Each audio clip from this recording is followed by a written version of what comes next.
Hello, Dr. Ferguson coming to you from the Passioncam. Just wanted to talk a little more about the withdrawal process. You know, I run a Suboxone program, withdrawing off of opioids. And one of the challenges is when we get near the end, because we're always weaning the patients as we start the program, we're weaning them down. So we give them less and less Suboxone until we get to the end and they're off the Suboxone and they're off the drugs.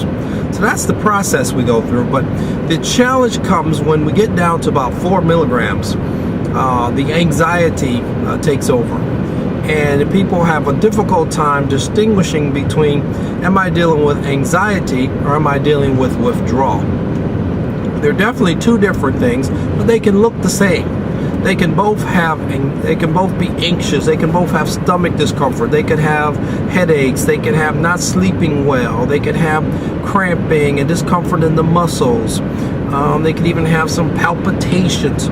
So a lot of the symptoms that one could have from withdrawal can look exactly the same as the symptoms with anxiety. Now, this is what I try to get across to my patients, that when you've been weaned down off the medication and you've done just fine on your different stages of weaning, say we started at 16 and then maybe we went to 12 and 8 and 6 and 4, or say we started 8 and then we went to 6 and 4, whatever number we started at. Say we started 12, then went from 8 to 4, 8 to 6 to 4. So whatever number we started at, you can see that you've already done fine at all those different stages. When we went from one dose to the other dose, you did fine. You didn't have any major problems.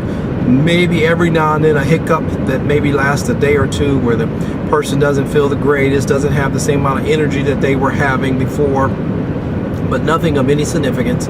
And after 1 or 2 days, 3 days at the most, when we go from one dose to the other dose, the patient is almost always fine. So the question comes down to, when we get to that 4 milligrams, and particularly when we get to the 2 milligrams, when we're almost done.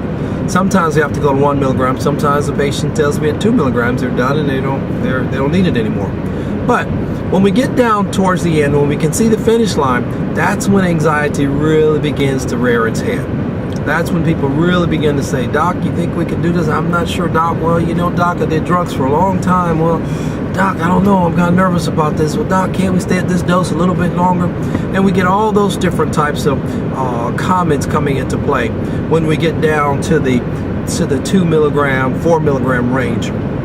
And so what I'm trying to help the patients through is to understand that it's a weaning process. We're going to wean slow. You're going to do fine. We're going to be right there with you. We're not just throwing you out there. And you have to understand that you've done fine at all your other dosages as we wean from one dose to the other. So there's no reason why you won't do fine when we go from this 4 to 2 to 1 to 0. And this is the real important point that I'm trying to get across to get people to understand that it's a weaning process. If we wean slow, then you'll be fine. You have to understand that if we never wean, then you'll be addicted to Suboxone just like you were addicted to the narcotics. Suboxone can be very addicting just like the narcotics. That's why we must wean. And I'm not under the philosophy of once a drug addict, always a drug addict. I'm not under that philosophy at all. I don't agree with that philosophy at all. You know, this is a choice, it's a process. What the goal of the medication is to take away the withdrawal symptoms, so that you can withdraw without the symptoms. Now, whether you finish and you decide that you want to go back to drugs again, that's got nothing to do with genetics. It's got nothing to do with anything other than you say, "I'm going to go back and do this again." Because once we're done, if you've made up your mind and you've drawn a line in the sand that you're not going to do any more drugs, you're not going to do any more drugs. But it's a mindset, and you really have to have the right mindset. I'll continue this next time. Be blessed. Dr. Ferguson coming to you from the Passioncam. Bye-bye.